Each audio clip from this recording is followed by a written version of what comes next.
This is Rachel Hill for the African American Cultural Gardens Sankofa Web Series. And in this series, we're going to bring to you some of the most fantastic people in Cleveland who are changing lives, making impacts. One of the things that we also discuss with them is what does Black history and culture mean to them?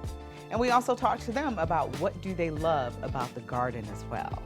So these are wonderful conversations that we think you should sit down and watch, and you can learn and grow and be inspired, because a garden belongs to all of us and it is so important. But also you need to know about what people in the community are doing to better the community, because we all know that we have better days ahead. Please make sure you stay tuned for all of the episodes of the Sankofa Web Series, brought to you by the African American Cultural Gardens.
Hello, I'm Jayah Waters-Clark, and welcome to the African American Cultural Gardens Sankofa Education Series.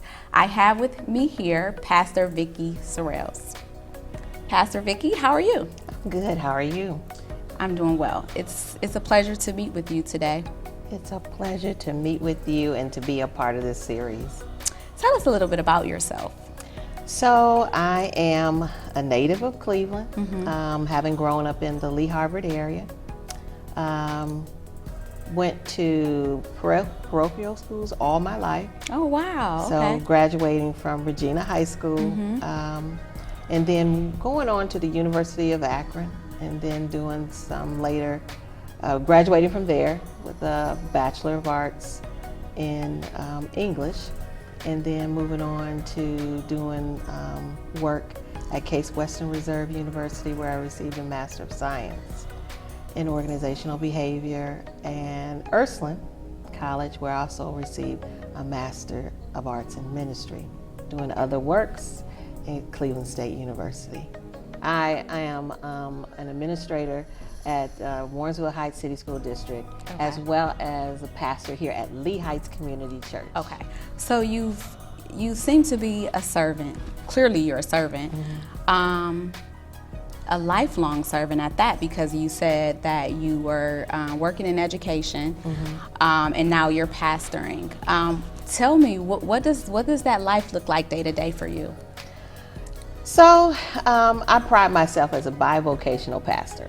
Okay. One that does, I have an opportunity to mix with both of my callings every day. So one, of course, as in education, and then the other one in ministry. So my day can begin, like as any probably educator will, very early in the day. And then my day ends doing a lot of work for the church, ministry work. So it could be anything from at work doing some things with young people, with teachers, with administrators, but then also coming home and doing the same thing, doing with young people, adults, and doing parts of ministry work. So there's never a dull day, if that makes any sense. It's never a dull day, and I'm always feel like I need to be prepared, because there's always going to be something that you probably never experience. We never experience this day but once in our own lives, right? Anyway. Right. But so to have that attitude as well, that you never know what the day is going to bring. So you're the lead pastor of Lee Heights Community Church. There are not a lot of women, black women, pastors leading ministries in Cleveland or probably even the U.S. Tell me some of the challenges and talk about some of the things that you've had to overcome to stand confidently in that role. I think one of the first things that I had to really deal with was the fact of what the world said about me as a woman, and what then the world said about me as an African American girl and then a woman. Right. And so then having to actually tackle that, not that it was the world's fault, but it was my responsibility to deal with the fact that I wasn't going to let it stop me doing what I needed to do. So I think as a woman in this role, or how I've had to embrace this role as a pastor, is I've always had to remind myself why I do what I do. And my mentor told me that, and that was Pastor Robin Miller. He said, always remember why you're in this, who called you to do this.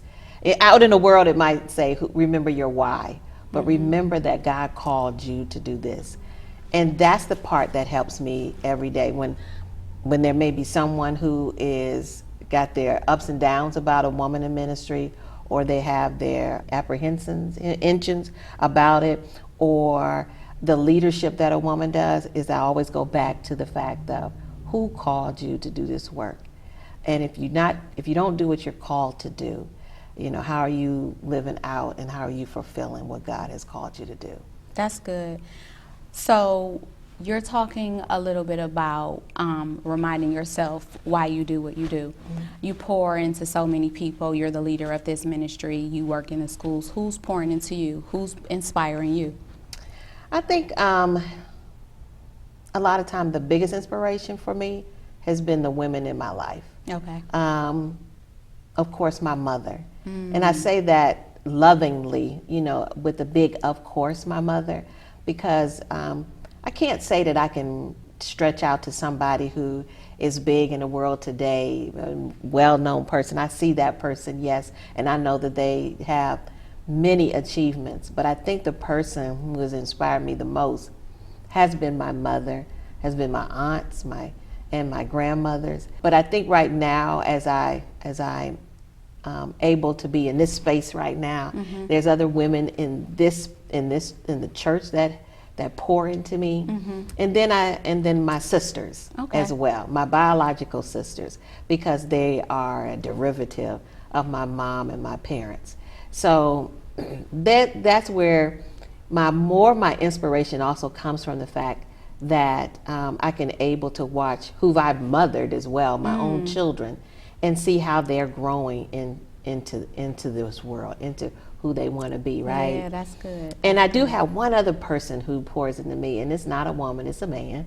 It's my husband. Okay. And how able to support me with the things that I've done, and then the things that we do together.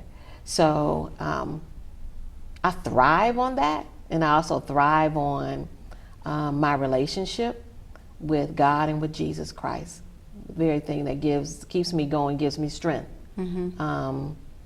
gives me the confidence to do the things I need to do, and as well gives me direction.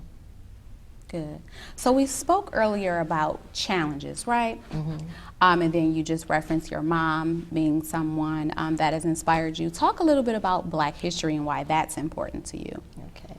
So I am a lover of Black history. I mean, I love the fact of who we are and that God makes no mistakes.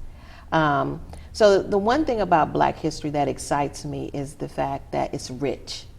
And when I mean rich, it's a genuine, and it's dense, and it's of all of what it's made of.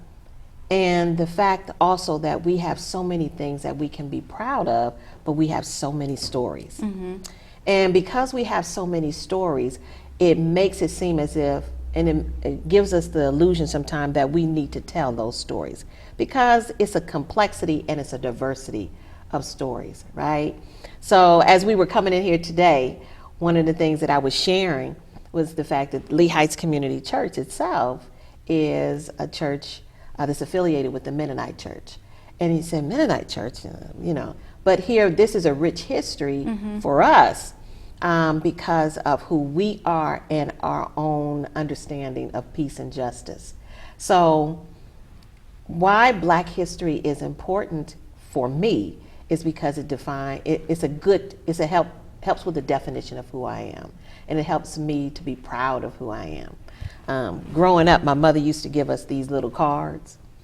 And these little cards, and she said, if ever you get bored, we have to go and read these little cards. They were like flashcards.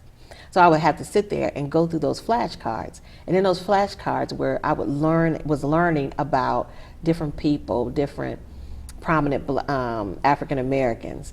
And that was the one thing that really just fueled me into learning more about who I was and being proud of who I was. And being proud of who I was and being proud in the sense that we make up such a diversity within our own culture of what we're able to do and how we've contributed, not just to our people, but to the entire world. That's good. That's inspiring. So if you had to speak to your younger self, what would you say? I think the biggest thing would be always love yourself. Always love yourself. I was caught up in a generation that dealt with colorism, and because of that, I had a little bit of some complex about my dark skin at one time, and when I looked across my cousins and I had an array of colors, and so from the light skin to the darker skin, and I think the last three were darker than the rest, and we had this bond, and we often talked about how we felt about that. But as we've gotten older, we've talked about how that has turned us around, and how now we really enjoy who we are, our skin color, and we just kind of gleam in that. And so if I had to talk to that little girl, little Vikki, me back then, and I would say, love who you are and do not be ashamed of the skin that you're in. Love the skin that you are in. That's good. That certainly resonates with me because those are certainly some challenges that I had growing up as well. Pastor Vikki, so you talked a little bit about what you would say to your younger self. Talk a little bit about what advice you would give to the younger generation. So the advice that I would give the younger generation today is to continue, and I don't mean to sound cliche-ish, continue to use your voice. This has been the generation that has used their voice and they have used their presence, and they're not ashamed of it, to let people know about who they are and to let people know about us and the fact of how we matter. So I would really encourage the young people today to continue to utilize that empowerment spirit, or that empowering spirit, the empowering spirit that comes from our generation and the generations before us, you've gotten to that point now where you can stand up just a little bit taller, with your shoulders just a little bit further back, and then continue to do one more thing, and that is to be free, just to be free to be who you want to be. Be in confidence about what you want to do. Use your voice to continue to tell the story, share the story, and to be free about doing it. I think I'll take that advice. Pastor Vikki? Yes, ma'am. You are a powerhouse, well accomplished, but what has been your greatest accomplishment? I think my greatest accomplishment has been following what God wants me to do. That has not been easy in a lot of ways. And following God, because I have learned that when I do that, He's behind me. And He becomes the force behind me, He becomes the voice behind me, and He becomes the very thing that gives my words life. And so I can't say that. Some people may say that their children have been that, but God pushed me to do that too, right? And then, or you could say that being in this role might have been that as a pastor, but being in this role is because God called me there. Being an educator is because God called me there. So my greatest accomplishment is, I guess, I obeyed what he told me to do. And that has that's a question that has not been asked of me. And so to think of that in that sense is that I just obeyed what he told me to do.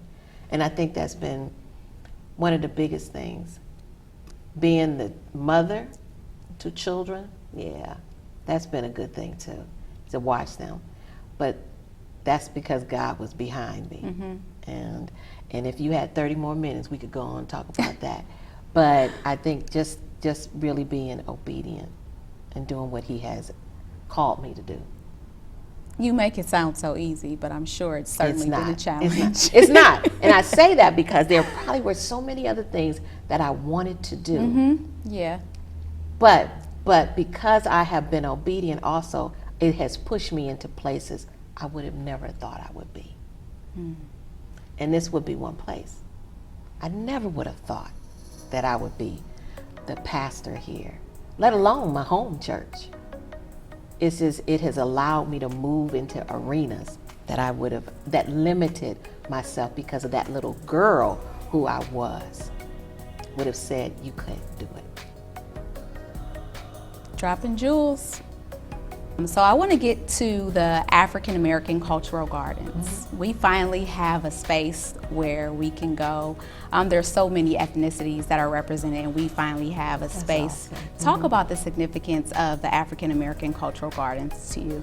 I think when I heard about that space, I got excited about it. And I got excited about it because I'll be honest, the very first thing probably, this is a long time coming. And it's a long time coming. Yes. But I think that sometimes we have to value the wait. And in valuing the wait is when we start to relish the beauty of it even more so. So how that speaks to me now is the fact that there is something that says that we already knew that we made a difference in this place right here in Cleveland. But now we have that as we drive down, what is that, East Boulevard, or that it to see that and to say that we have not only do we have a place, we have a significant place in the history of the city of Cleveland. And we have enough that now, because it makes you go down there and it makes you relish and to feel that goodness that comes up when you feel proud about yourself. Because you're represented. Right. And I think that the weight is in the fact that it made us now appreciate it and understand it even more so. Because I believe that when we walk down there, it's going to look like it took a while. It's going to look like it took some thought. It's going to look like it took the time to put it together and to be very intentional about what is there. It's worth the wait. Most definitely. Pastor Vikki, thanks so much for joining us. Oh, thank you so are much. Black Girl Magic indeed. Oh, thank you. Thank you. You've been watching the African American Cultural Gardens Sankofa Education Series, and we'll see you on the next one. The Association of African American Cultural Gardens highlights excellence in the community. Now it's time to see if you know this excellent individual. Born the son of slaves, at the age of 17, he became a Methodist convert, and at 22 was permitted to preach. In 1786, he bought his freedom for $2,000 and went to Philadelphia, where he joined St. George's Methodist Episcopal Church. Restrictions were placed on the number of blacks that were permitted to attend these meetings, and Allen was dissatisfied with that. He withdrew in 1787 to help organize an independent Methodist church. In 1787, he turned an old blacksmith shop into the first church for blacks in the United States. If you guessed Richard Allen, then you do know. Hi, I'm Vishawn Williams, a board member with the Association of African American Cultural Gardens. Be part of Black history and submit your tax-deductible donation today to the Association of African American Cultural Gardens by visiting AAACG.org to help complete the 3 pavilions. Every dollar counts when rebuilding our past, focusing on our present, and looking forward to a more brighter, enlightened future. Again, visit AAACG.org and make your year-end charitable donations count today.